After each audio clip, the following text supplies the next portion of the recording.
Bien, nous allons commencer, mes chers collègues.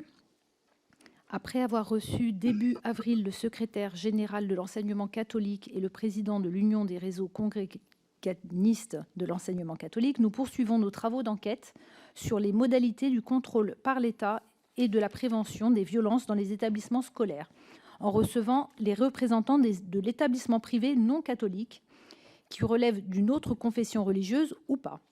Nous accueillons cet après-midi M. Johann Frances Albert, directeur de l'Institut supérieur des langues de la République française, qui participera à nos échanges par visioconférence.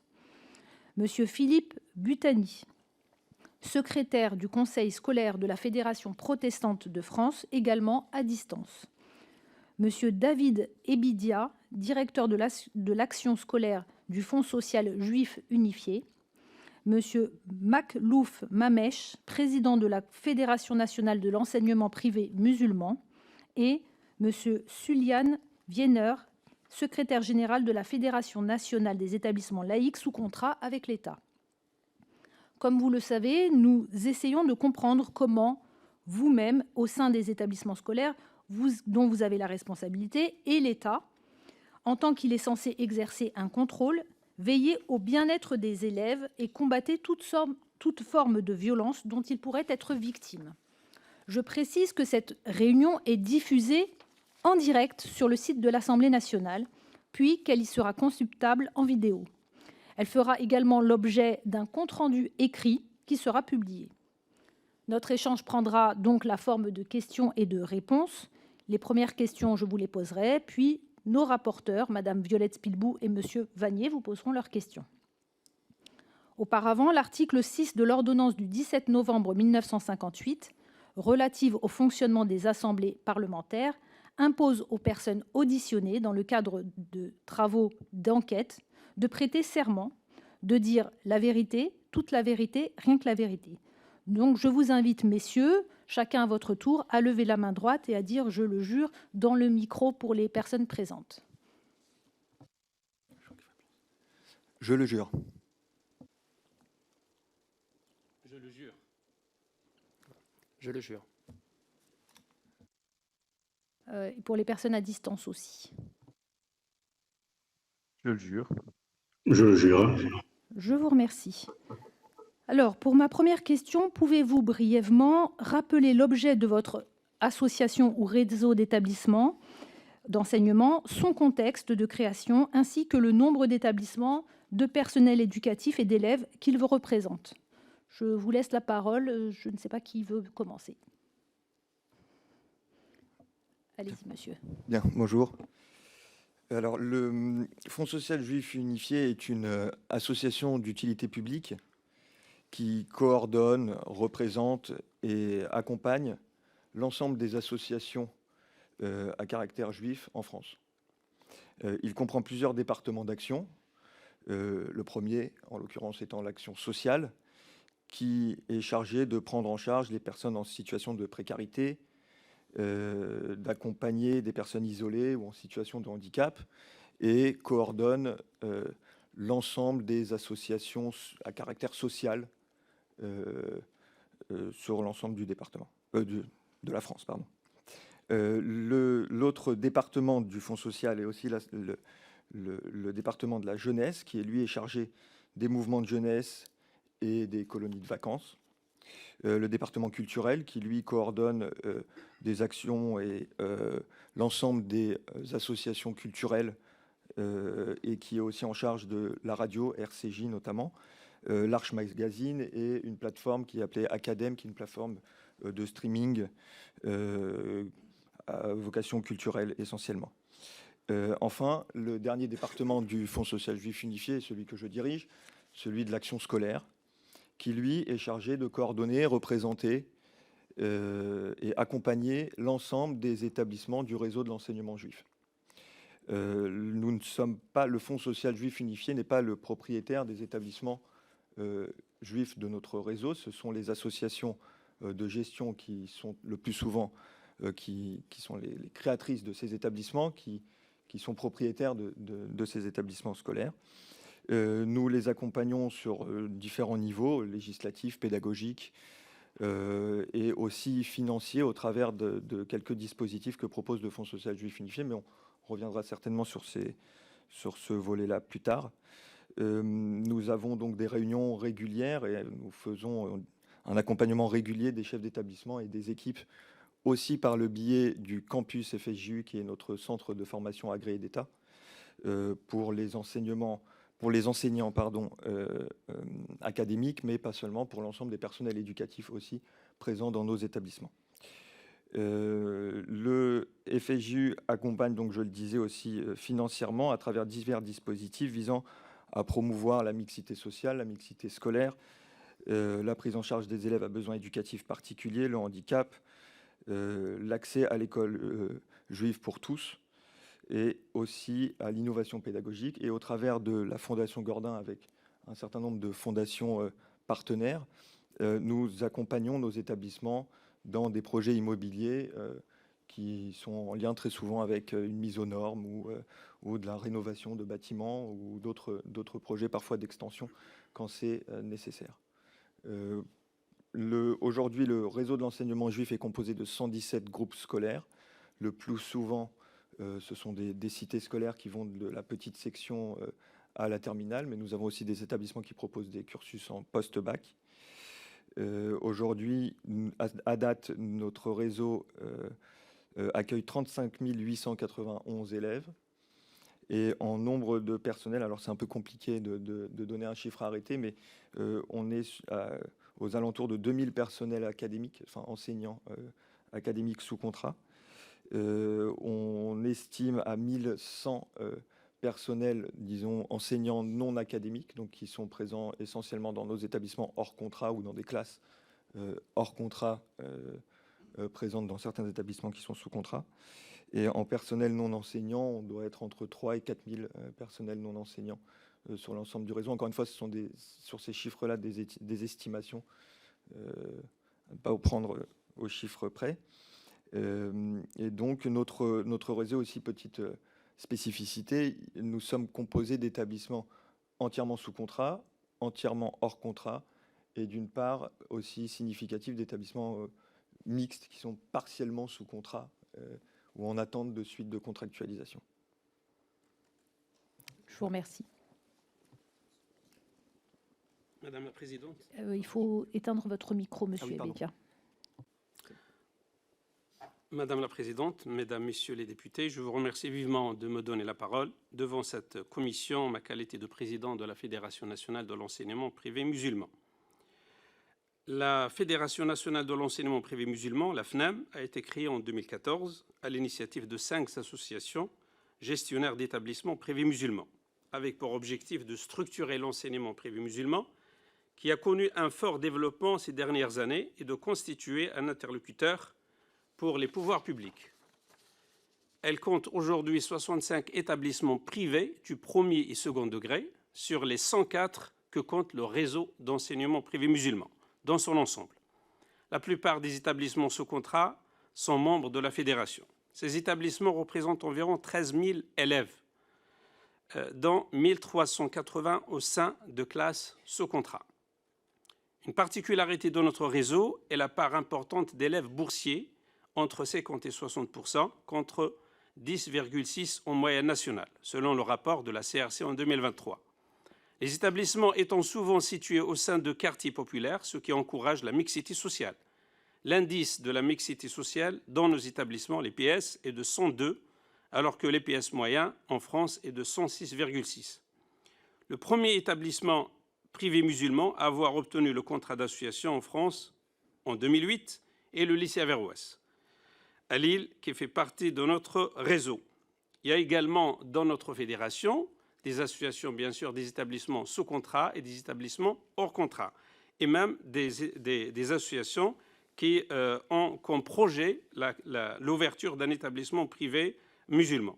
Il y a également le groupe scolaire El-Kindi, dont le lycée a d'abord fonctionné sans subvention publique jusqu'à 2012, puis a progressivement signé des contrats d'association classe par classe chaque année pour atteindre aujourd'hui un contrat couvrant 75% de ses effectifs. Malgré de très bons résultats et de très bonnes inspections de ces 2 établissements scolaires en France, se sont vus retirer leur contrat d'association avec l'État. Il s'agit des 2 seuls établissements à avoir fait l'objet d'une telle mesure ces 40 dernières années. Je reviendrai peut-être sur ces 2 établissements. Bien sûr, merci monsieur. Monsieur Wiener. Donc, je suis secrétaire. Vous m'entendez ? Voilà. Je suis secrétaire général et monsieur Frédéric Luciel, président de l'EPLC, vous prie de bien vouloir l'excuser de ne pas être présent aujourd'hui. Donc, je suis également chef d'établissement à Paris d'un établissement école, collège, lycée. Donc, l'EPLC est une association loi 1901 qui a un peu plus d'une quarantaine d'années d'ancienneté, et on y a ajouté un syndicat professionnel qui représente les chefs d'établissement des établissements privés sous contrat laïque. Le PLC représente quasiment exclusivement, exclusivement des établissements qui sont sous contrat avec l'État, avec exceptionnellement des classes hors contrat. Mais c'est extrêmement rare. En général, toutes les classes, tous les établissements sont majoritairement sous contrat et exceptionnellement des classes sont hors contrat. Donc on a à peu près 30 000 élèves, un peu plus de 30 000 élèves au sein de l'EPLC, de nos établissements, qui sont, là je vous cite les établissements, les élèves sous contrat. Voilà, on a à peu près 110 établissements en France dans 16 académies. Voilà. Certains sont très anciens. Il y a des établissements, il y a un établissement qui a fêté récemment ses 150 ans, il y en a un 125 ans, 130 ans, voilà, et puis il y a un certain nombre d'établissements qui ont 50, 60 ans d'ancienneté, donc qui sont très anciens, de la petite section jusqu'au post-bac, petite section, maternelle, collège, lycée, et donc le post-bac. Chaque établissement membre de l'EPLC est indépendant. Nous sommes une organisation, donc une association. On représente vis-à-vis du ministère ou de l'Éducation nationale des différents rectorats les établissements, mais on ne participe pas à la gestion de chaque établissement qui est indépendant. Donc on va participer à des échanges, des échanges d'expérience, de communication, de réflexion dans l'intérêt des établissements et des élèves. Je vous remercie. Monsieur Albert, peut-être, et puis ensuite Monsieur Butani.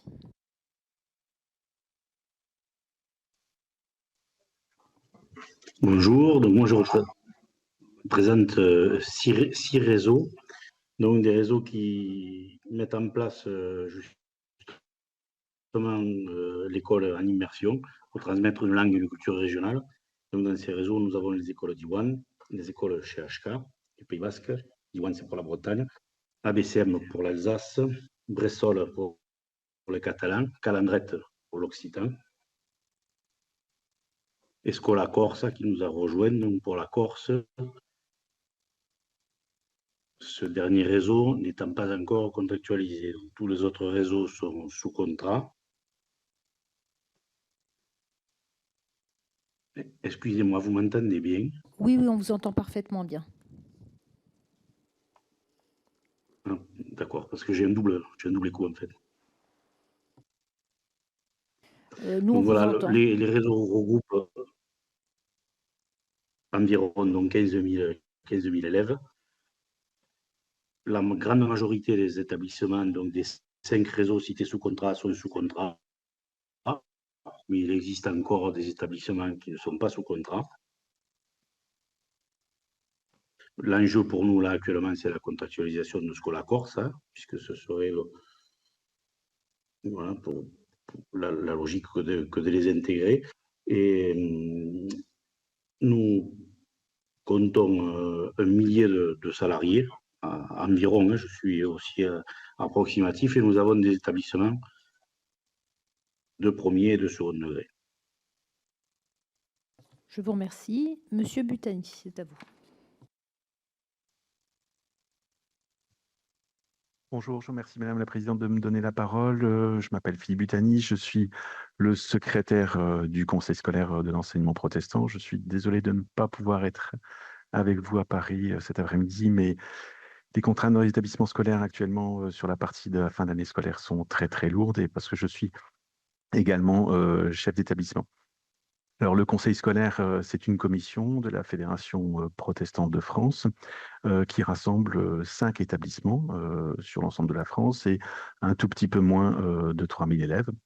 Donc, c'est un tout petit réseau qui rassemble des écoles très différentes. Certaines d'entre elles ne présentent qu'un cursus, l'école primaire, d'autres que le collège ou encore l'établissement dans lequel je travaille, des cycles qui vont de la maternelle à la classe de terminale.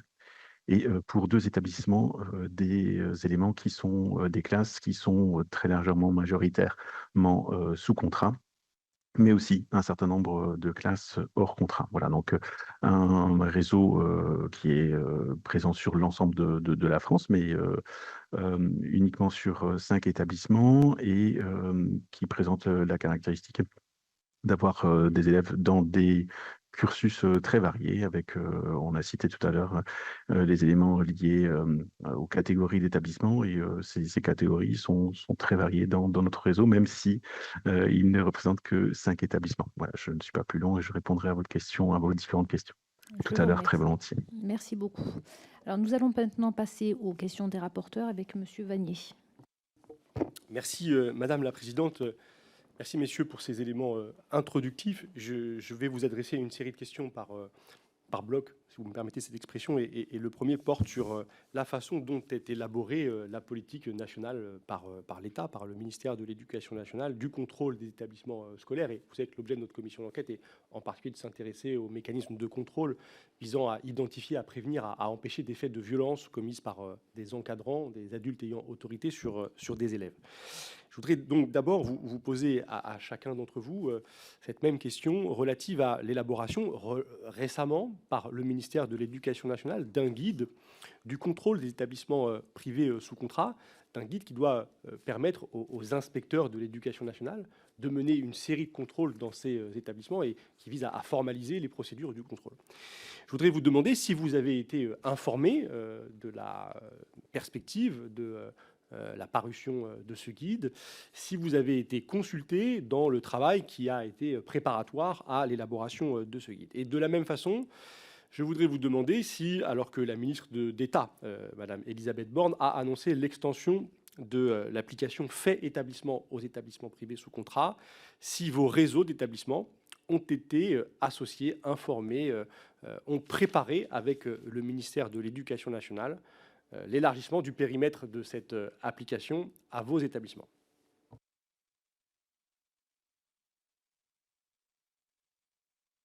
Oui, alors, dans l'ordre, voilà, comme ça. Bon, très bien. Allez-y, monsieur. D'accord. Pour ce qui est de l'élaboration du guide à destination des inspecteurs, nous avons été informés un peu avant sa parution, si c'est bien ce qu'on nous étions présents. Je pense un peu tous lors de cette présentation. On n'a pas particulièrement été associé aux travaux d'élaboration de ce guide, même si en académie, pas au niveau du ministère, mais plutôt dans les académies, très souvent les divisions, les départements qui étaient en charge du sujet des contrôles, des évaluations, du contrôle du hors-contrat, nous ont quand même sollicité dans la démarche et on a pu avoir des échanges avec eux sur ces sujets, ces questions. Donc, j'ai pas de doute à dire que même on remontait ces échanges-là au niveau du ministère. Mais au niveau au ministère, on n'a pas véritablement participé, je dirais, à des grandes réflexions autour de ce guide. Pour ce qui est de l'application Fait établissement, c'est un peu de la même veine. On a reçu ces informations. Depuis quelques semaines, certaines académies nous associent maintenant à son déploiement. Concernant le réseau musulman, pour la première partie, vous avez répondu à notre place parce qu'on n'a pas été associé à la réflexion, mais on a été informé au même titre que mes collègues ici présents. Donc, on a été informé, mais sans plus.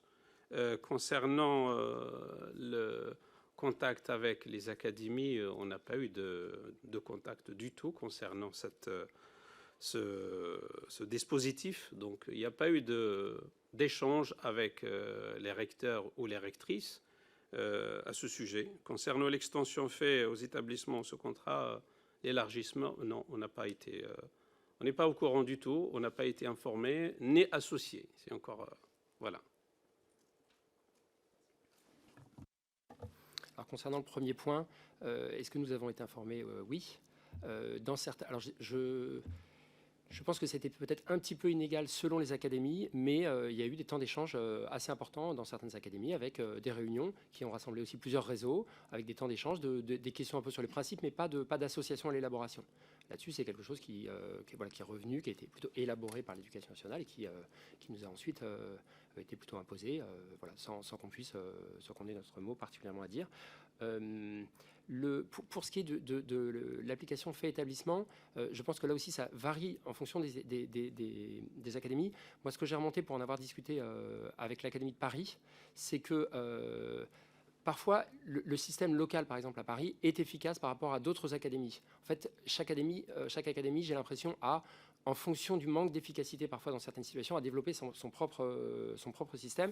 Et à Paris, semble-t-il, fonctionne bien en fait en dehors du fait établissement. Mais c'est vrai qu'avoir une application unique, simple, même parce que parfois il y a des chefs d'établissement qui peuvent changer d'académie, donc avoir un peu les mêmes procédures, c'est pour nous un atout. Voilà.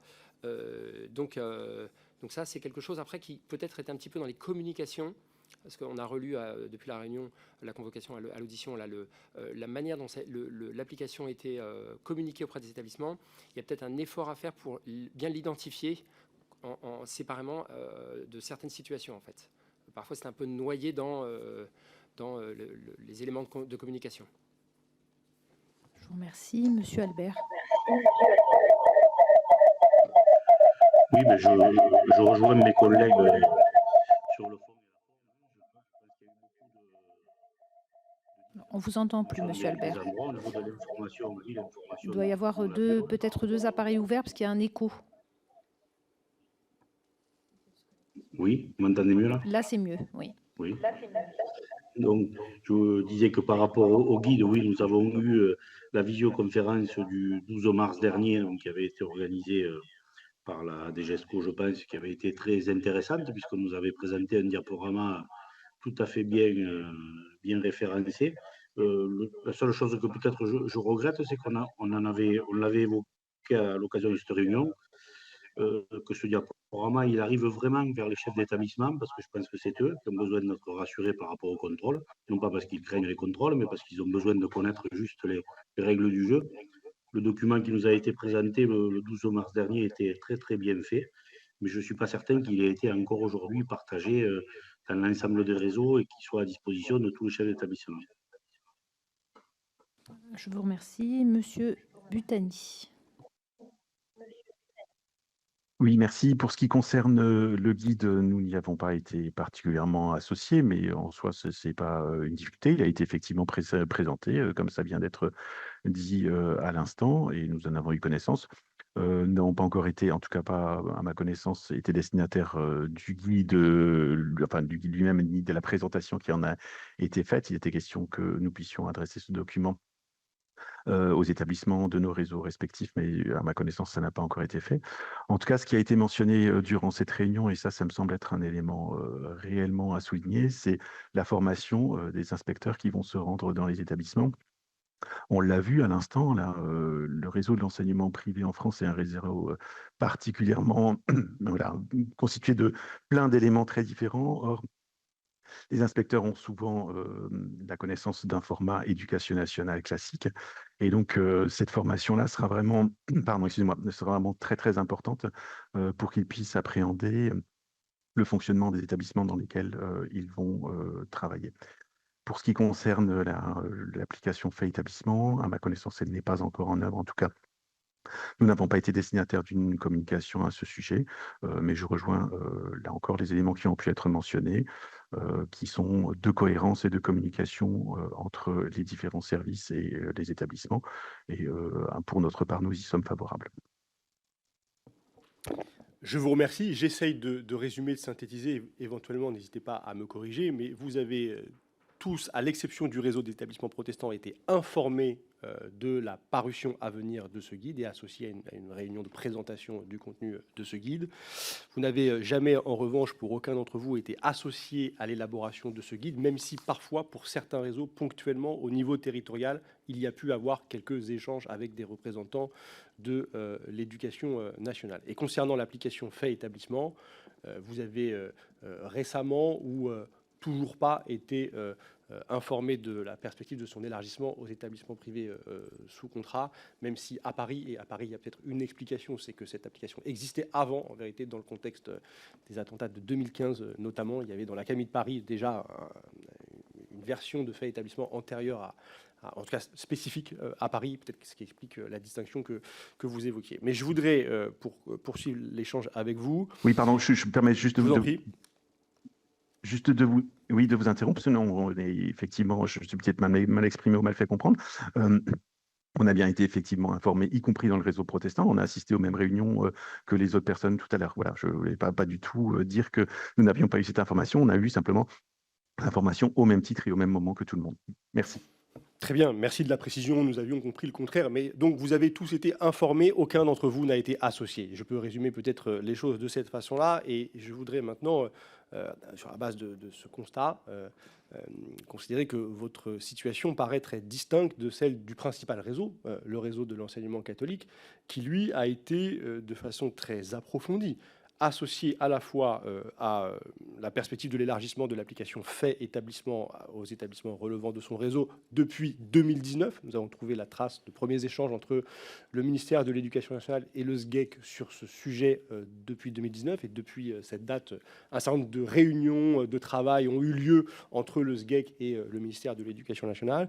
Et concernant le guide du contrôle des établissements privés sous contrat, nous avons trouvé un courrier de novembre 2024 signé par Philippe Delorme, qui est un courrier très précis, très dense, qui demande des modifications très importantes de la rédaction de ce guide et qui demande la suppression de passages entiers de ce guide, même si l'administration de l'Éducation nationale n'a pas suivi toutes les recommandations, exigences, je ne sais comment les qualifier, du SGEC. En tout cas, il apparaît manifeste qu'il y a une association très différente des réseaux d'établissements à l'élaboration de la politique de contrôle. Et notamment un réseau, le SGEC, le réseau catholique, qui paraît très associé, alors que tous les autres, si j'entends ce que vous nous dites, ne le sont quasiment pas. Ils sont informés, mais pas associés. Quelle est votre appréciation de cette situation ? Comment la qualifiez-vous et comment peut-être la vivez-vous ? Là encore, question adressée à chacun d'entre vous. Alors, qui veut commencer ? Qui veut répondre ? Monsieur Ebidia, allez-y. Je n'ai pas de constat particulier à produire sur ce sujet précis.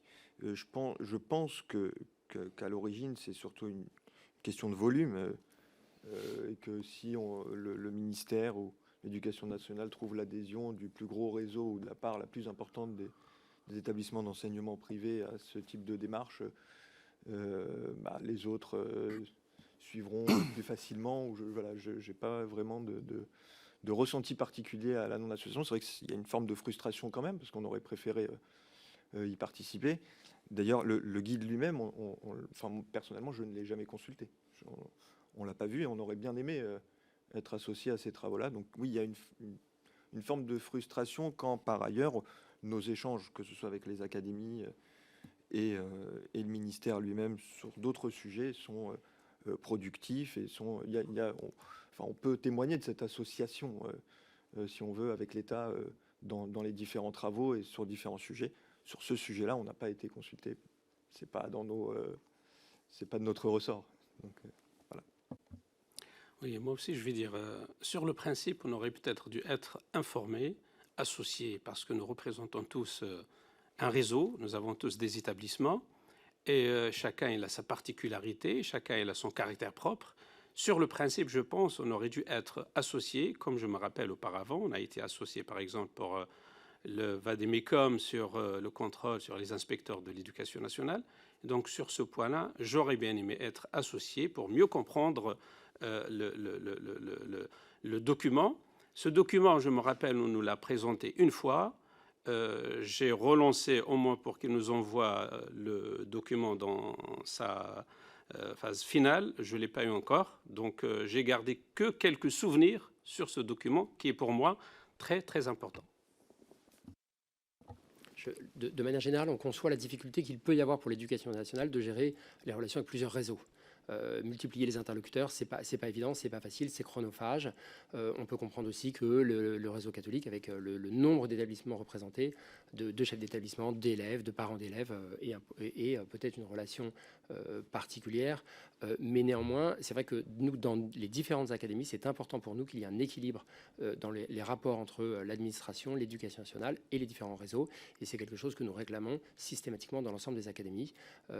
Il y a eu étant en lien avec le rectorat de Paris et en discutant avec d'autres académies, des représentants dans d'autres académies, il y a eu de très gros progrès faits ces 10 dernières années, peut-être 15 dernières années. Moi, ça fait 15 ans que je suis à ce poste-là de secrétaire général. Il y a exceptionnellement des situations où ce n'est pas encore le cas, mais je trouve qu'il y a de très gros progrès et c'est important pour nous, cet équilibre, effectivement. Voilà, surtout que nous sommes très attachés, évidemment, à la laïcité, puisque nous représentons les établissements laïcs. Merci. Monsieur Albert.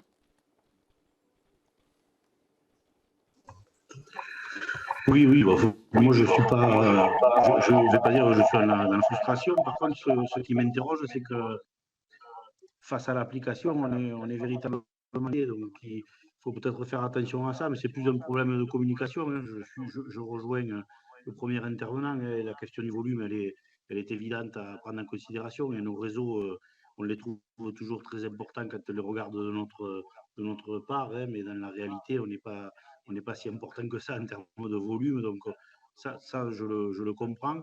Mais vraiment, j'appelle à la vigilance par rapport à l'application, puisque nos chefs d'établissement, ils se retrouvent exactement confrontés aux mêmes problématiques après, et avec un degré d'information bien moindre, ça génère du stress, ça génère de l'inquiétude, alors que dans le fond, il n'y a pas à en avoir, puisque nous sommes complètement dans le cadre de la loi, nous aussi. Merci. Monsieur Butani. Voilà, pour ma part, je voulais peut-être tout simplement souligner, comme ça a pu être dit, hein, la qualité des échanges et des relations qu'on peut avoir d'une manière générale, y compris quand on ne représente que 5 établissements, échange avec le ministère où il y a toujours une réelle considération et une prise en compte du réseau protestant. J'imagine que c'est le cas pour les autres réseaux également. Donc oui, nous n'avons pas été associés à l'élaboration du document lui-même. Les analyses qui viennent d'être faites sans doute l'expliquent largement. Aujourd'hui, ce document existe et évidemment pas question de revenir dessus. Moi, je reviens sur le premier élément que je mentionnais tout à l'heure, à savoir tout simplement, une fois que ce protocole est établi, il est mis en œuvre et il me semble que, une fois de plus, l'esprit dans lequel les inspecteurs se déplaceront, leur formation, leur connaissance des différents réseaux seront des éléments majeurs pour que ces visites d'établissement, ces inspections, ces temps de travail soient réellement pertinents. Merci, messieurs. De façon complémentaire, et vous attirez notre attention, monsieur Vienner, sur la nécessité que l'équilibre se retrouve aussi au niveau académique. Des instances de dialogue académique ont été créées par le protocole Papendiaï, le protocole du 17 mai 2023. C'est un protocole entre l'enseignement catholique et le ministère de l'Éducation nationale, mais qui prévoit donc au niveau académique un cadre de dialogue. Et ce cadre est important pour ce qui concerne notre commission d'enquête, parce qu'est manifestement discuté à ce niveau-là l'élaboration et la conduite du plan de contrôle des établissements privés sous contrat, avec une planification des contrôles qui vont avoir lieu dans l'année à venir.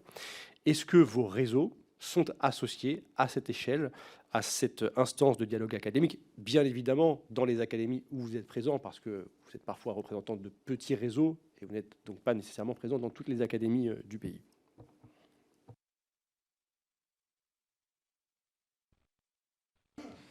Je ne sais pas si les échanges que nous avons de manière assez régulière avec les 11 académies ou la douzaine d'académies dans lesquelles nous sommes présents entrent dans ce cadre-là. Mais je dois dire que les académies sont demandeuses de ces échanges. Elles ne les repoussent pas.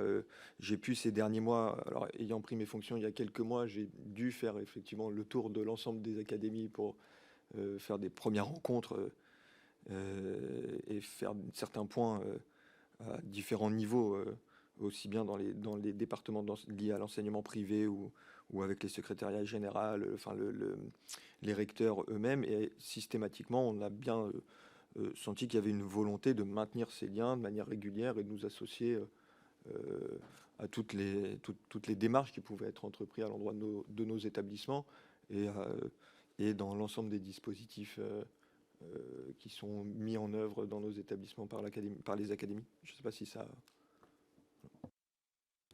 Concernant le réseau musulman, c'est un réseau très jeune, donc on n'est pas présent dans toutes les académies, et encore moins les établissements sous contrat, une dizaine sous contrat, dont 4 établissements, vous savez très bien qu'on est dans le collimateur, le lycée Averroès, et puis les autres 3 établissements sous contrat.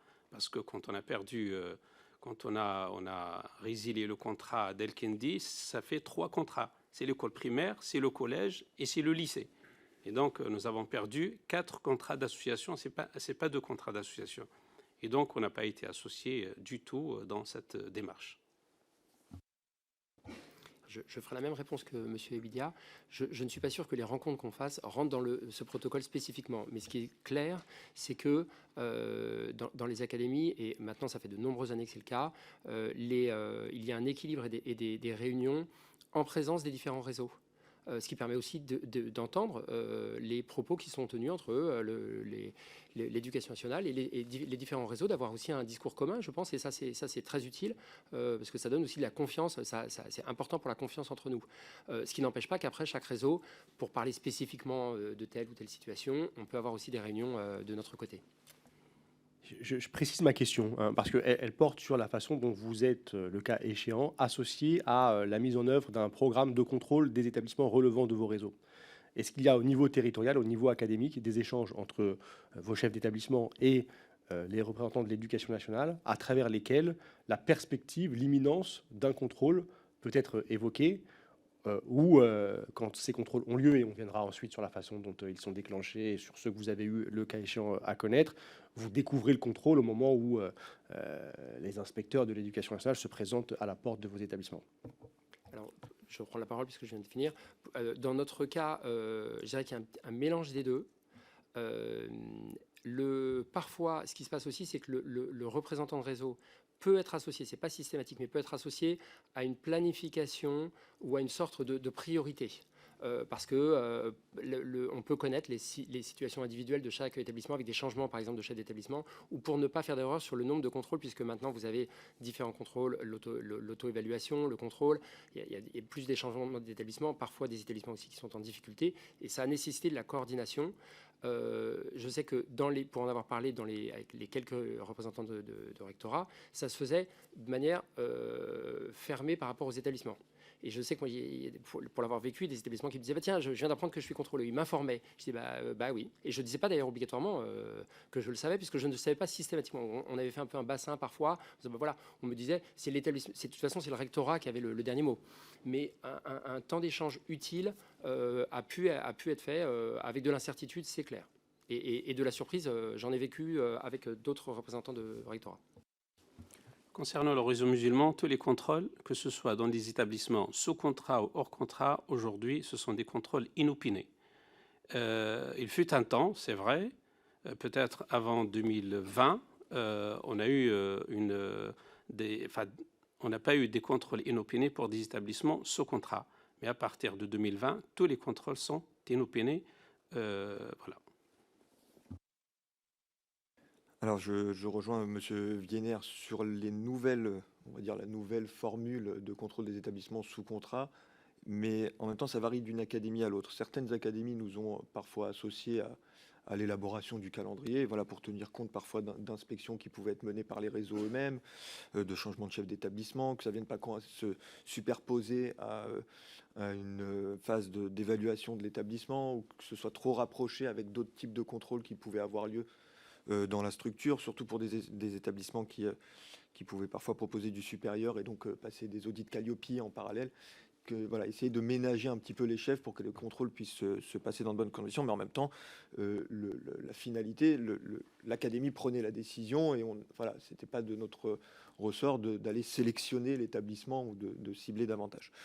Mais encore une fois, ça varie d'une académie à l'autre. Il y a eu des académies récemment où il y a eu des contrôles sans qu'on soit convié ou associé à une réflexion en amont. Pour ce qui est des contrôles du hors contrat, je vous rejoins aussi, on n'a jamais été prévenu.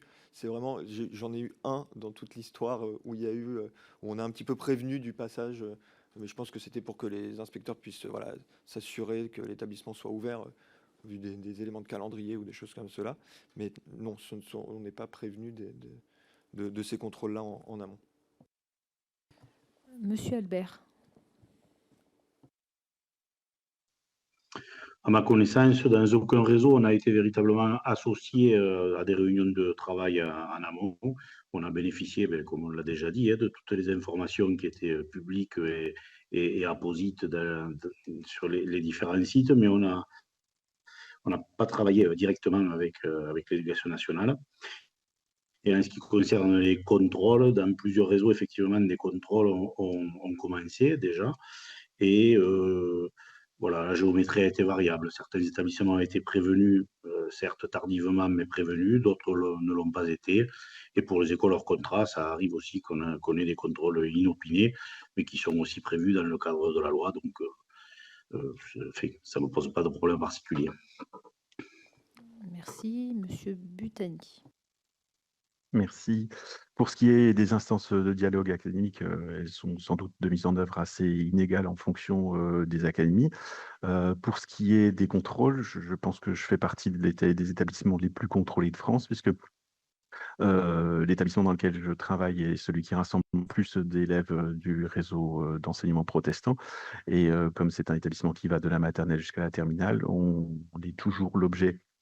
Voilà, on est toujours l'établissement retenu comme étant celui qui sera contrôlé. On vient de vivre un contrôle de la collectivité européenne d'Alsace sur le fonctionnement du collège et sur l'entrée des élèves en collège. On en a eu encore un très récemment aussi sur le fonctionnement du pass éducation par établissement. Et puis, enfin, on a en moyenne un contrôle par an sur des sujets très, très différents. Et le fonctionnement est toujours à peu près le même. Cette information nous parvient une quinzaine de jours avant, avec une somme assez conséquente de documents à fournir en amont du contrôle et une somme assez conséquente également de documents à fournir en aval du contrôle. Voilà, et ça se passe généralement sur 1 ou 2 jours de présence des inspecteurs dans l'établissement qui reçoivent une large part de la communauté scolaire, représentant des parents, des élèves et des enseignants notamment, et évidemment la direction. D'accord, merci. Qui veut reprendre la parole? Madame la rapporteure Spilbou. Oui, merci messieurs pour les réponses donc à ces questions consacrées à l'organisation et à la planification du contrôle selon les réseaux et à la remontée possible des faits de violence qui sont prévus dans Faits établissement, cette application qui est aujourd'hui déployée dans le public et qui est en train de se déployer ou pas encore, mais qui devrait se déployer chez vous prochainement. Alors pour poursuivre, je vais vous poser quelques questions liées à justement au sujet qui nous préoccupe dans la commission, puisqu'on est sur le sujet des violences commises par des adultes ayant autorité. Donc dans vos établissements, ça peut être chef d'établissement, enseignant, que ce soit sous contrat ou hors contrat, et personnel éducatif ou péri-éducatif, des violences physiques, psychologiques ou sexuelles. On exclut dans le champ de notre commission d'enquête l'application du programme phare et les sujets de harcèlement, et notamment aussi les violences entre élèves. Dans ce contexte, des violences commises et qui pourraient être commises par des adultes, ça rentre dans le sujet du climat scolaire et de la vie scolaire. Donc la première question, je vais vous poser 3 questions. La première question, c'est est-ce que selon vous, dans les inspections qui sont programmées de façon prévenue ou inopinée, le sujet du climat scolaire est un sujet qui entre dans les inspections dont vous avez déjà fait l'objet, vos établissements, ou qui devrait entrer dans le champ de ces inspections? Ça, c'est le premier sujet. Le deuxième sujet, c'est concernant la procédure et le circuit de traitement des signalements. Si un enseignant se voit confier par un élève le fait qu'il a été victime de violence par un adulte ayant autorité dans un des établissements, est-ce que l'enseignant, le chef d'établissement sont en connaissance des procédures? Quelles sont-elles, selon vous? et sont-ils formés aux procédures à la fois sur le plan judiciaire et sur le plan académique liées au suivi de ces signalements? Et puis, troisième question, lorsqu'il y a un signalement de fait grave ou un suivi de plainte, est-ce que ces sujets sont déjà arrivés dans vos établissements et avez-vous eu des relations avec le parquet ou même des sensibilisations faites par le parquet auprès de vos chefs d'établissement sur ce sujet des signalements des violences?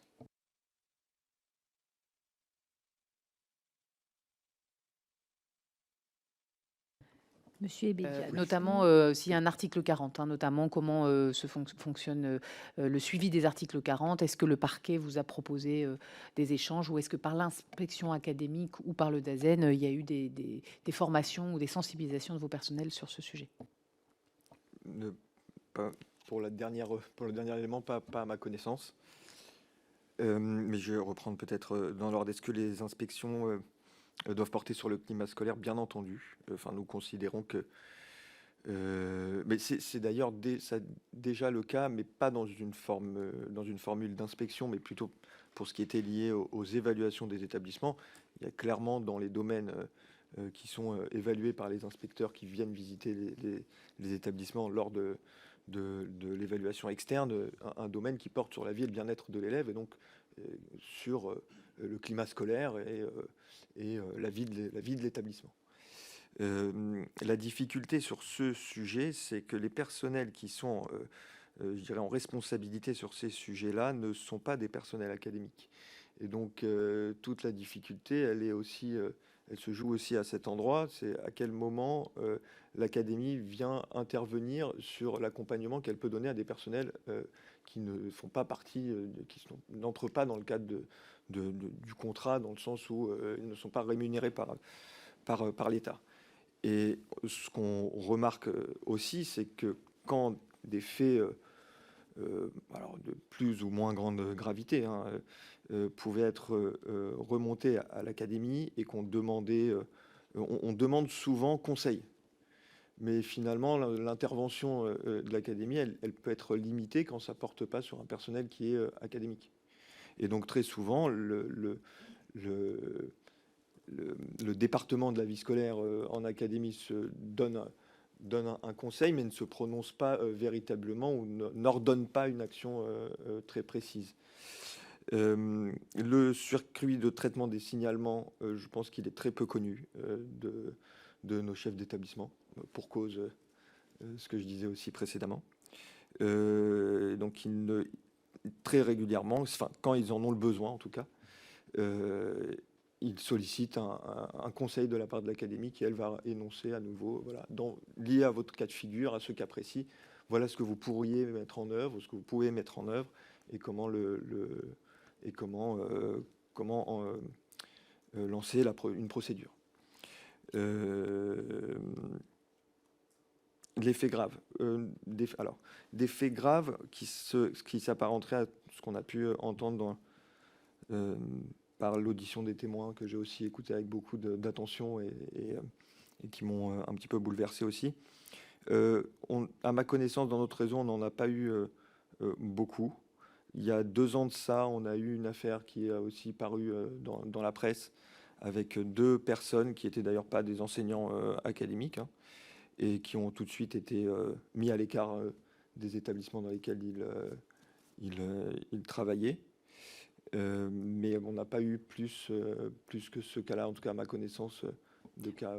Vous pouvez peut-être préciser dans ce cas-là, mis à l'écart, pour être clair, est-ce que c'était du personnel enseignant ou éducatif, et quelles ont été les mesures prises par l'établissement Alors c'était des personnels éducatifs et d'enseignement de caractère propre qui ont été accusés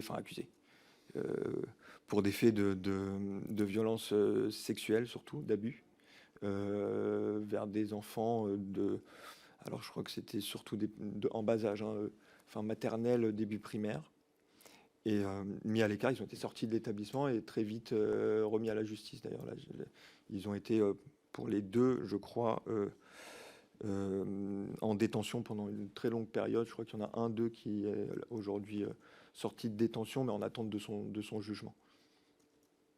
Donc, il y a eu un licenciement Oui, et une plainte déposée par les familles surtout. les familles, mais pas par l'établissement? Je ne saurais pas vous dire si l'établissement ne s'est pas positionné aussi D'accord. dans la démarche. Je ne sais pas. Ce qui est Ça, sûr, ça c'est nous intéressera peut-être dans Oui. ce cas-là d'avoir juste les actions. Enfin, on s'intéresse pas spécifiquement Oui. aux agresseurs, mais en tout cas sur ce qui a été fait par l'établissement et la façon dont ça a été fait. Et notamment que vous nous disiez si justement c'est un cas exceptionnel et qu'il a été traité de façon exceptionnelle ou si ça se ferait comme ça à chaque fois. Vous voulez qu'on en parle tout de suite ou... Oui. Oui, bien sûr. allez-y. Alors sur ce cas de figure, oui, il était assez exceptionnel. On n'avait jamais vécu de fait aussi grave, et de cette teneur-là. L'établissement lui-même, est-ce qu'il a pris correctement sa part? Pour tout vous dire, c'est un établissement que nous subventionnions à l'époque pour venir compenser des bourses, pour proposer des bourses aux élèves qui s'inscrivaient dans cet établissement, des bourses cantines, puisqu'on a un dispositif qui vient, je vous le disais au début, favoriser une mixité sociale et donc accompagner des familles qui seraient en difficulté financière pour pouvoir justement accéder à une restauration scolaire dans leur établissement. Et donc le Fonds social finançait cet établissement. À la suite de ces événements, nous avions exigé un certain nombre de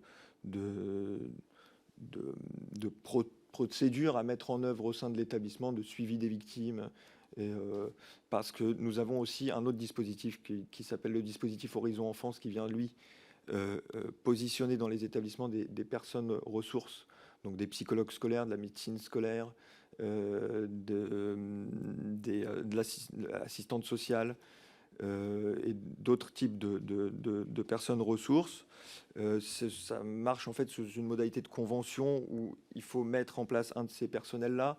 Il y a l'obligation aussi de mettre en œuvre des formations des enseignants sur différents sujets, notamment le harcèlement, la violence physique. Enfin, il y a toute une liste de sujets qui font partie de ces conventions-là, et une formation aussi à l'endroit des élèves sur différents sujets qu'on connaît, qui rentrent dans le cadre de ce dispositif Horizon Enfance, qui vise à mieux prévenir et à mieux accompagner aussi les établissements au niveau du climat scolaire.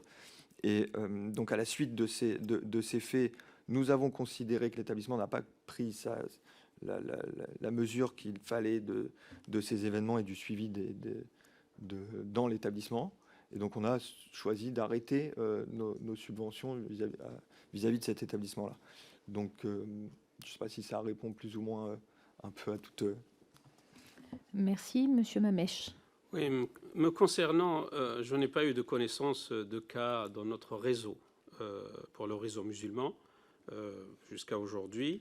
Nous avons mis pour justement lutter contre ces violences physiques et sexuelles et parfois même verbales, nous avons mis en place des formations pour les professeurs, pour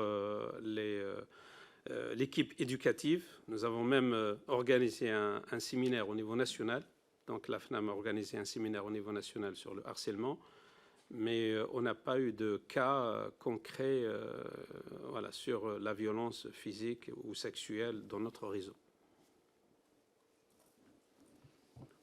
Et sur le sujet des signalements, est-ce que, à votre connaissance, les chefs d'établissement, vous parlez de formation, de sensibilisation, est-ce que sur le sujet article 40, sur le sujet de ce que vous avez à déclarer ou pas à l'académie, si vous avez connaissance d'un fait, quel niveau de connaissance, de formation, selon vous, dans les établissements dont vous êtes responsable?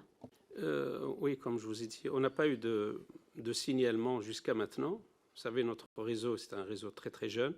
Et donc, on n'a pas eu de signalement auprès du parquet ou auprès du procureur jusqu'à aujourd'hui.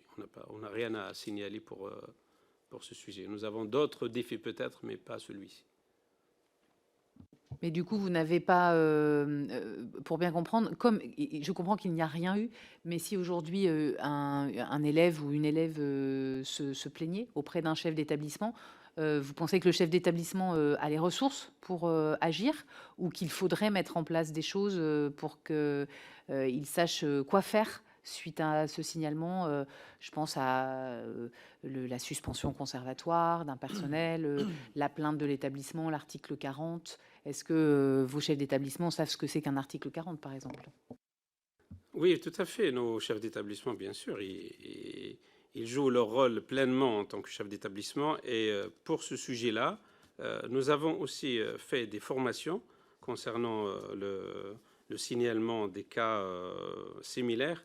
Mais oui, bien sûr, ils savent leur mission, à quoi consiste leur mission en tant que chef d'établissement. Et ils veillent, bien sûr, sur la protection des enfants. Et concernant la première question, je pense que la question des violences physiques, sexuelles, ça fait partie de la mission des inspecteurs. Pourquoi pas ne pas mettre comme un point essentiel dans la mission des inspecteurs, parce qu'on a vu quand les inspecteurs ils débarquent, ils viennent, ils prennent les enfants de l'établissement à part, ils échangent avec les professeurs, avec toute l'équipe pédagogique et administrative de l'établissement, en tout cas en ce qui concerne notre réseau.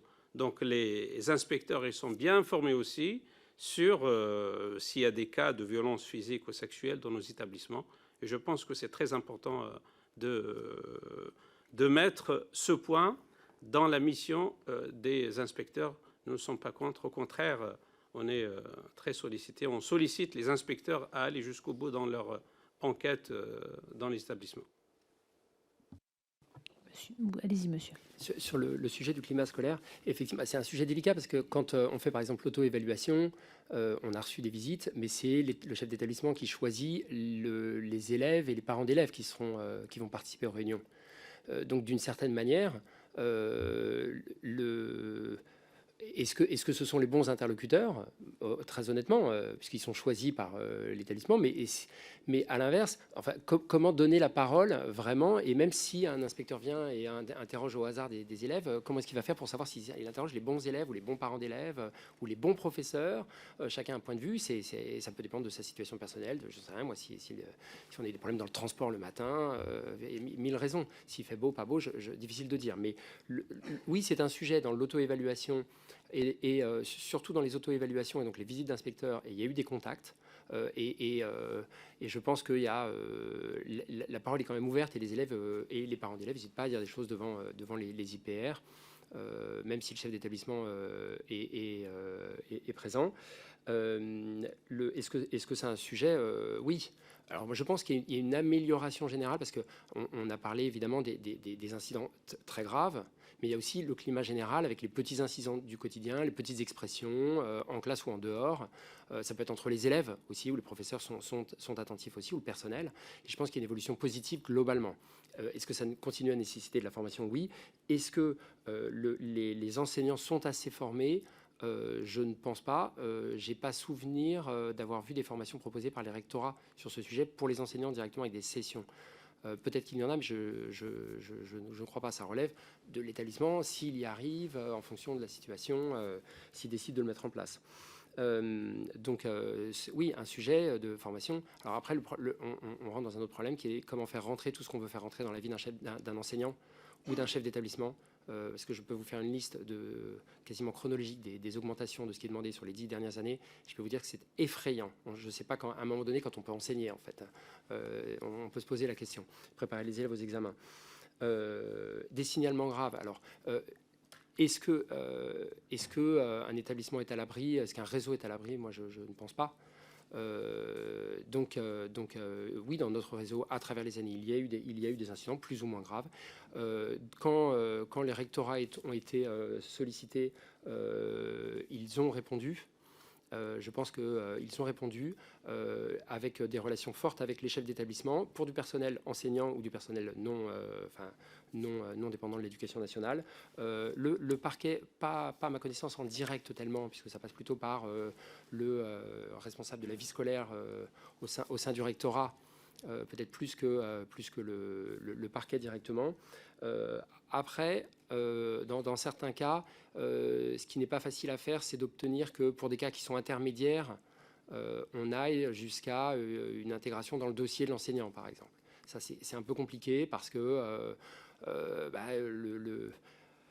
ça demande un gros investissement de l'inspecteur, des ressources humaines de l'académie, puisque le chef d'établissement n'est pas le supérieur hiérarchique de l'enseignant.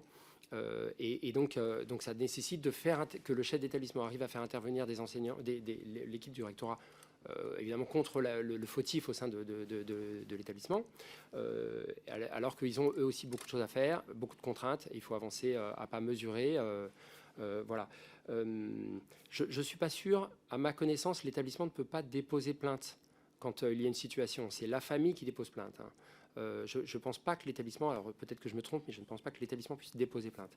De manière générale, il y a quelque chose quand même qui a disparu, moi je trouve, avec le temps, et dont on a eu l'occasion de discuter pendant nos rencontres entre chefs d'établissement, qui a été réduit, pas complètement disparu, mais qui a été réduit, c'est le rapport entre le chef d'établissement et les enseignants. Alors là, je vais parler plus de cette partie-là, éducation nationale. La notation des enseignants a disparu. L'entretien annuel du chef d'établissement avec les élèves, avec les enseignants a disparu, qui était un moment quand même d'échange, de temps où le chef d'établissement pouvait faire le point sur ce qui allait, ce qui n'allait pas. Aujourd'hui, tout ça a disparu. Un enseignant qui refuse de se rendre à un entretien avec le chef d'établissement, il peut le faire. Et je pense que c'est un problème, puisqu'il y a un certain nombre de sujets qui ne peuvent pas être évoqués dans le bureau du chef d'établissement, à huis clos, je dirais, sans être entendu par d'autres enseignants dans les couloirs, dans la salle des professeurs, vous voyez, en présence des parents.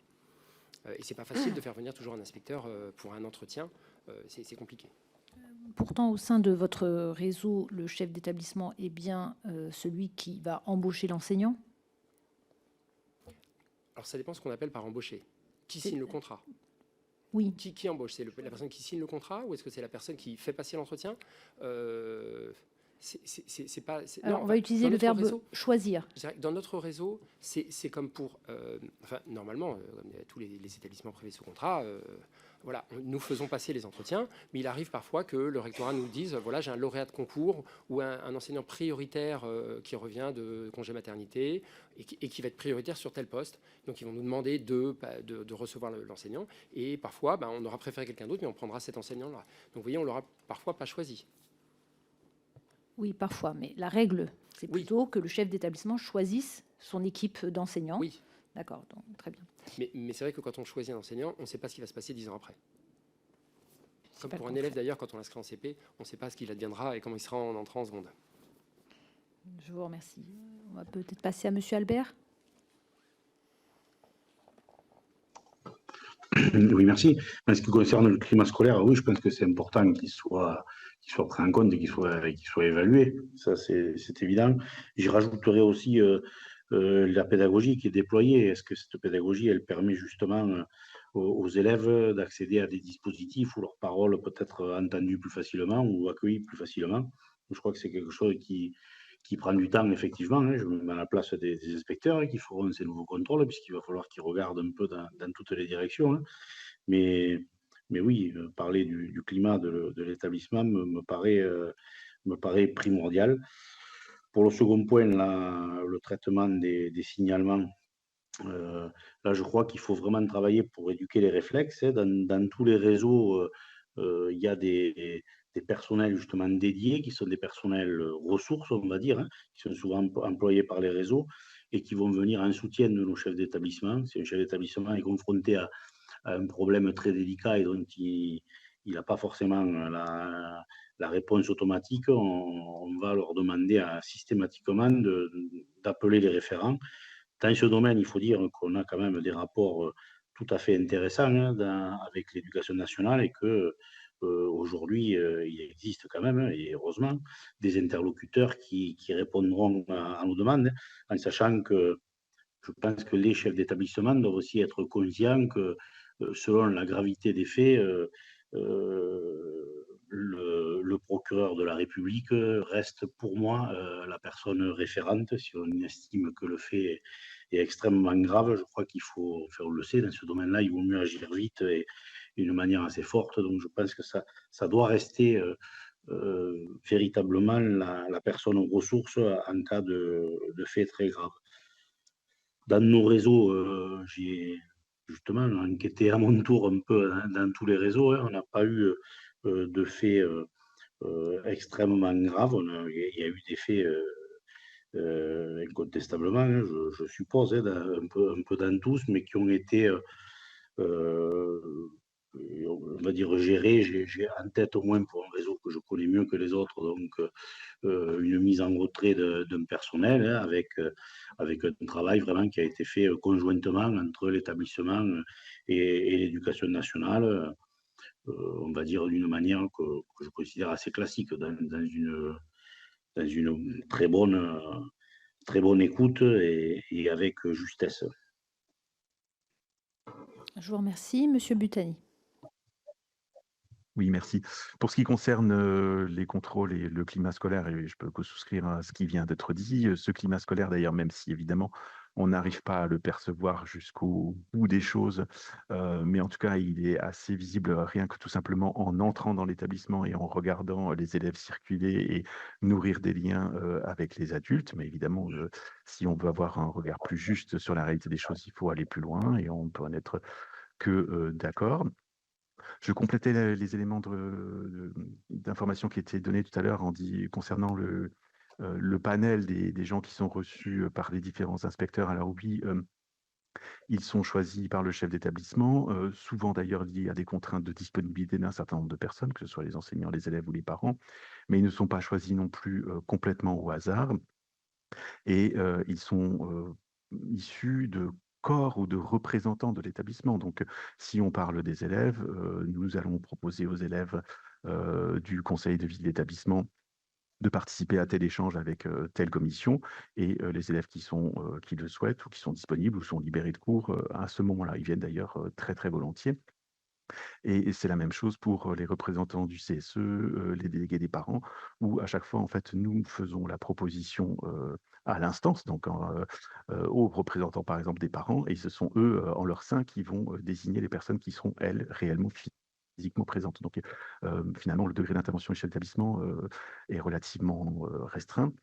D'autant plus que la parole est libre.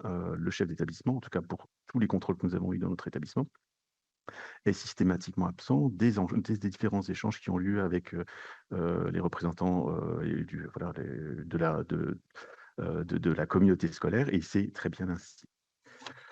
Pour ce qui concerne la connaissance des différentes procédures et de liens disciplinaires et de difficultés quand il y a quelque chose qui survient dans un établissement, oui, j'imagine que les chefs d'établissement dans leur ensemble sont destinataires de notes d'information du rectorat. Et qu'ils les transmettent aux enseignants si cela s'avère nécessaire. Cela dit, il est évident aussi que ce sont des informations qui sont assez fluctuantes dans le temps, hein, qui évoluent. On vient de parler tout à l'heure d'une application fait établissement qui apparaîtra, et donc il viendra sans doute modifier un certain nombre d'éléments de contexte. Et à ce sujet-là, cette application, sans doute, va pouvoir clarifier un certain nombre de choses, puisque dans ces domaines, nos interlocuteurs sont souvent voilà, assez disparates. Et pour ma part, je pense que cette application viendra apporter des éléments positifs et de sécurisation aussi des parcours des informations entre les établissements scolaires et les services académiques, voire le parquet.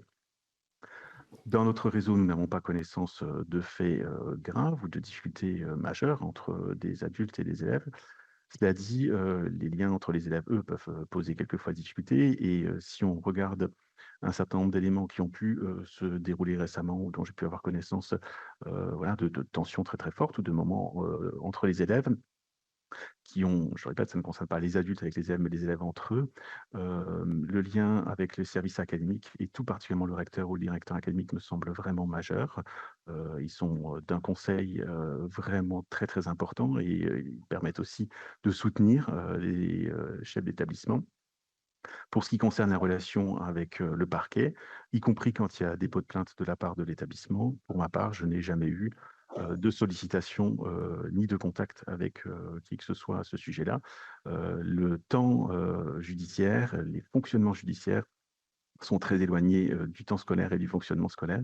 Et donc, depuis très longtemps maintenant que je travaille dans un établissement scolaire, évidemment, on a pu rencontrer ici ou là un certain nombre de difficultés entre élèves, et je n'ai jamais eu de contact avec qui que ce soit de la part du parquet. Sinon, évidemment, transmettre des informations, mais de retour d'informations ou de temps d'analyse, ça n'est, à ma connaissance, jamais été le cas. Merci, Monsieur Butani. Madame la rapporteure, allez-y.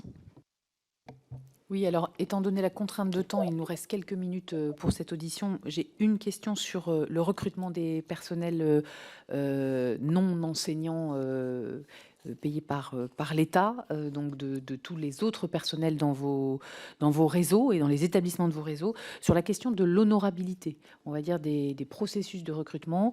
Qu'est-ce que vous avez mis en place? Qu'est-ce qu'il vous semble important de mettre en place, notamment sur le passé éventuel d'une personne que vous recruteriez au contact des enfants? Alors, étant donné que nos établissements sont autonomes, c'est à eux qu'il revient de faire ces choix-là. Je ne pense pas qu'il y ait une... on n'a pas réellement posé de procédure commune de recrutement. Cependant, le recrutement de personnel non enseignant ou même enseignants au titre d'enseigner dans les classes hors contrat nécessite quand même une certaine vigilance, et nos établissements demandent systématiquement les casiers judiciaires et voilà, ce qu'ils peuvent creuser dans le parcours de la personne avant son recrutement. Je pense presque la même chose pour le réseau musulman.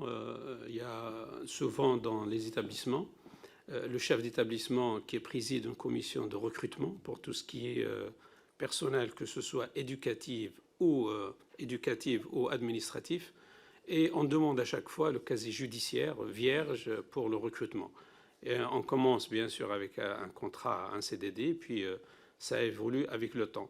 Mais je veux bien insister sur le point de la confiance au sein de l'établissement, la confiance des parents, des élèves, pour se sentir libres et se sentir dans un lieu sécurisé. Je pense que ça, c'est très important. Et donc, c'est le chef d'établissement qui anime une commission de recrutement pratiquement dans tous les établissements privés musulmans.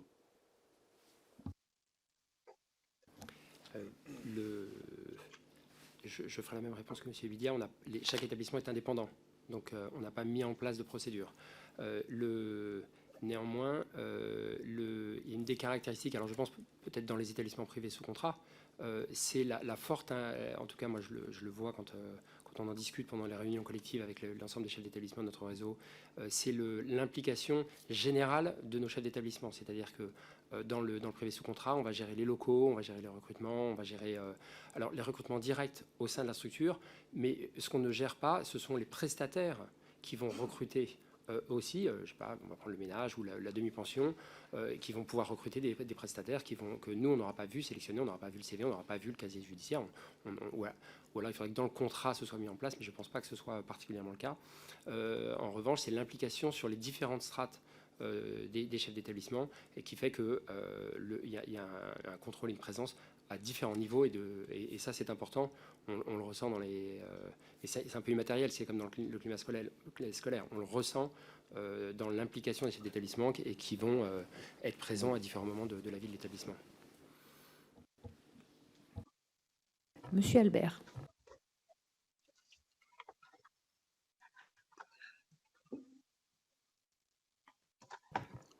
Pardon, je crois que j'ai eu. Je vous en prie, c'est à vous.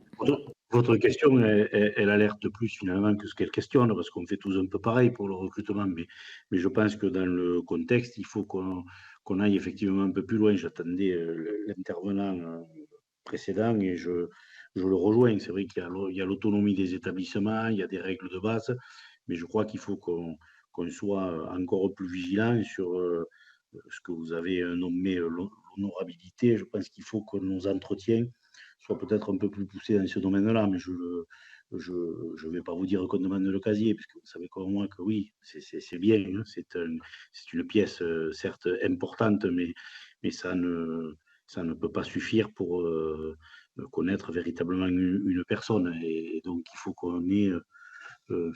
voilà, votre question m'interpelle dans le bon sens. Elle me fait dire qu'il faut que, justement, avec nos chefs d'établissement et dans chacun des réseaux, on ait peut-être une présence un peu plus soutenues et des discussions un peu plus poussées afin de véritablement connaître et avoir un regard tout à fait objectif sur les personnes que nous recrutons. Merci. Monsieur Butani. Oui, idem. Dans notre réseau, nous n'avons pas de procédure commune pour les recrutements. Je pense tout particulièrement, par exemple, aux enseignants qui sont dans une filière qui serait hors contrat ou même à des personnels administratifs. Cela dit, pour ce qui concerne ces enseignants de la filière hors contrat, les rectorats ont mis en place des contrôles très stricts, hein, très minutieux, avant qu'un enseignant ne soit habilité à enseigner dans une filière hors contrat. Il y a toute une série d'étapes assez importantes à franchir. On peut plus s'interroger sans doute sur les délais de traitement de ces différentes étapes, puisque l'année scolaire commence au mois de septembre, tout le monde le sait. Ces dossiers sont constitués en amont ou au courant du mois de septembre et les réponses, malheureusement, les autorisations, vraiment la validation elle-même peut être relativement longue à nous parvenir. Et dans l'intervalle, il nous faut pourtant bien assurer des cours. Et donc ça, c'est une réelle difficulté des chefs d'établissement de ces établissements-là. On peut aussi se poser la pertinence, et ça a été mentionné tout à l'heure, de ces extraits de casier judiciaire. Pour un certain nombre d'enseignants, ils sont dans des filières internationales et donc ont un parcours qui les a menés dans plusieurs pays, où je ne parle même pas des académies frontalières qui font régulièrement recours à des enseignants qui sont juste de l'autre côté de la frontière. Et donc, il est clair que cet indicateur-là ou cet extrait de casier judiciaire ne peut pas être le seul élément d'appréciation de la situation. Et là, clairement, on rejoint le point précédent, le climat de l'établissement, la confiance que peuvent avoir les adultes envers la direction, la confiance que peuvent avoir les élèves envers la direction et les adultes est un garde-fou aussi et qui nous permet d'avoir des informations sur des situations qui pourraient être déviantes.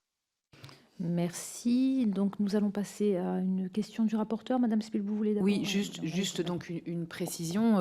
Merci pour ce retour qui insiste sur le délai, notamment d'accès aux extraits de casier judiciaire en fonction des contraintes de recrutement. Il y a aussi le fichier FIGES, qui est le fichier des auteurs ou des personnes mises en cause pour des crimes sexuels ou violents, qui est aujourd'hui accessible par des personnels de l'administration, des préfets, des officiers de police judiciaire, et donc de l'administration de l'éducation nationale, mais pas par vous aujourd'hui.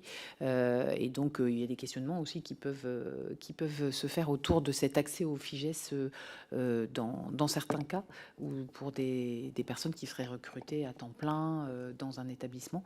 Donc voilà, j'attire votre attention là-dessus. C'est des réflexions que nous faisons en marchant au fur et à mesure de cette commission d'enquête. Je passe la parole à mon collègue Paul Vannier. Et moi, j'ai une dernière question. Elle sera pour vous, Monsieur Mamèche, parce que votre réseau peut-être a cette particularité, et vous l'avez rappelé, qu'il a vu se concentrer ces derniers mois des décisions de rupture de contrats d'association nombreuses, portant sur 3 établissements de la cité scolaire Al-Kindi et sur le lycée Averroès, même si le tribunal administratif de Lille a rétabli le contrat. Et il y a depuis ce matin une annonce de la ministre d'État d'un appel de cette décision et donc une procédure judiciaire qui va se poursuivre. Et que nous n'avons pas, là, dans le cadre de cette commission d'enquête, à discuter, puisqu'il y a une séparation, elle est bien sûr nécessaire entre le travail de la justice et le travail des parlementaires. Mais moi, je voudrais vous interroger sur un commentaire que vous avez fait tout à l'heure à propos de la question des contrôles et des contrôles à Averroès, je crois. Vous nous avez indiqué qu'à partir de 2020, les contrôles devenaient inopinés, alors qu'auparavant, manifestement, comme dans les autres établissements, il pouvait y avoir un échange et une alerte passée. Qu'est-ce qui explique, à votre avis, ce changement à cette date?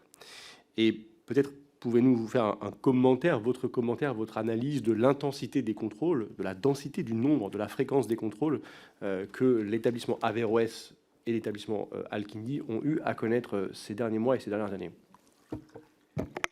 Merci, Monsieur Vannier.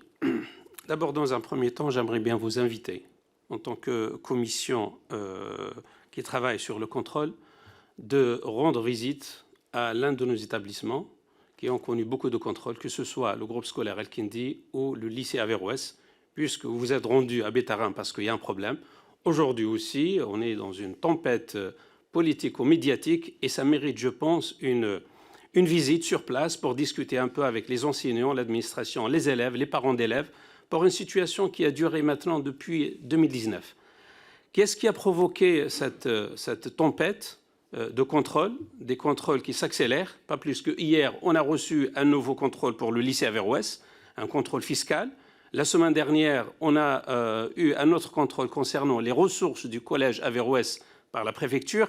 Et donc les contrôles, on n'est plus à 14, peut-être on est à 17 ou 18 contrôles depuis le début. La même chose aussi pour le groupe scolaire El-Kindi, on a eu 12 contrôles, pas 9 contrôles, mais on a eu 12 contrôles qui sont tracés. Aujourd'hui, il y a cette tempête, cet acharnement vraiment qui a commencé à partir de 2019. En 2019, Xavier Bertrand, il découvre que nous avons reçu des dons de la part de Qatar Charity. À ma connaissance, ce n'est pas interdit de recevoir des dons de l'étranger du moment que ces dons ils sont tracés. Et puis, il a décidé tout seul de rompre, d'arrêter les subventions qui sont obligatoires normalement à verser pour un établissement sous contrat. Xavier Bertrand, il a décidé de rompre ces subventions, chose qui a mis en difficulté le lycée Averroès. Et depuis maintenant 7 condamnations devant la justice qui condamne M. Xavier Bertrand de verser les subventions du forfait d'externat au lycée Averroès. C'est un cas qu'on n'a jamais vu durant l'histoire de l'enseignement privé donc en France. Et puis, nous avons des contrôles. J'ai le contrôle de l'IJSR, qui est un contrôle extraordinaire. J'ai le contrôle d'audit en 2022, qui est un contrôle extraordinaire. Il est public, vous pouvez le lire. Et j'ai aujourd'hui la décision du tribunal administratif de Lille qui dit circuler, il n'y a rien à voir, il n'y a aucun problème. Et la décision du préfet a été annulée. Mais malgré tout ça, tous ces contrôles, toute la décision du tribunal administratif quand même qui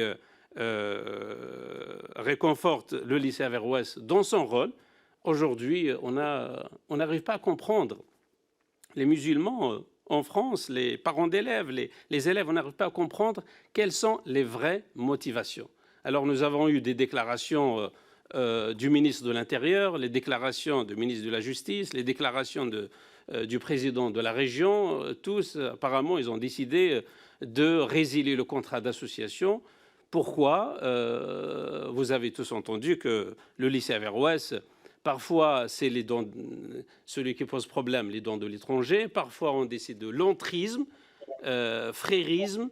Parfois, parce que nous avons interdit l'accès des inspecteurs. Toutes ces questions ont été tranchées avec la décision du tribunal administratif de Lille. Alors, je ne vois pas pourquoi, quels sont des nouveaux éléments à présenter pour l'appel, pour changer la vie de l'appel. Moi, je suis confiant avec toute l'équipe pédagogique, les parents d'élèves, toute la communauté éducative du lycée Averroès, mais aussi du groupe scolaire El-Kindi. On voit que c'est un déchaînement politique, on voit que c'est un acharnement politique qui s'abat sur le réseau privé musulman. Si ces établissements privés musulmans posent vraiment problème, alors je suis le premier à dire qu'il faut les fermer.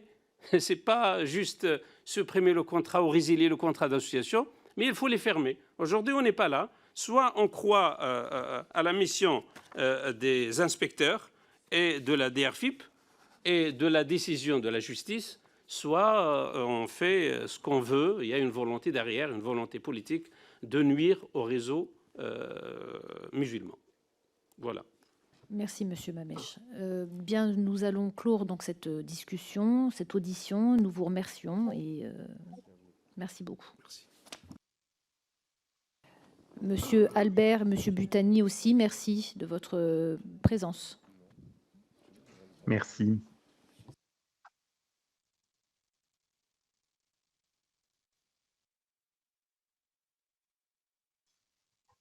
Merci beaucoup.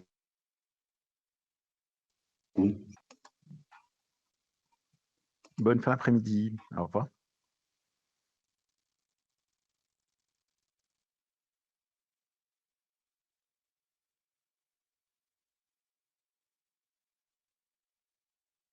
Bon, moi, c'est terminé.